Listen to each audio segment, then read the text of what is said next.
Off the Trans-Canada Highway, that eagle stands in silent tribute to those who survived and those who did not. That whole area needs to be taken a look at. The Portage la Prairie Residential School sits upon what is now Long Plain First Nation's Tk'emlúps Urban Reserve, a National Historic Site, one of the few places where a residential school building still stands intact. But it doesn't tell the whole story. Over here, these spruce trees, are some, suspicion there might be. Dennis Meaches is chief. There's always been that sense that there were unmarked graves, and it's a crime scene.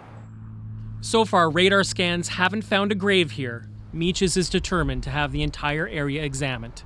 We'd like to do more work and research in that particular area, and have the land, of course, cleared of any unmarked graves. An hour west, there's no wondering. Sioux Valley First Nation has evidence of unmarked remains near what was once the Brandon Residential School. Our investigation has identified 104 potential graves. Only 78 show up in official records. Among those unaccounted for, Jennifer Rattray's great-aunt and uncle. This is clearly wrong and we need to fix this. Over a century, more than 4,100 students are known to have died in residential schools. Those children are our relatives and our elders and survivors. Stephanie Scott for the Center for Truth and Reconciliation says their research shows churches and government bickered over costs of returning dead children. So they ended up in paupers' graves, unmarked, unknown.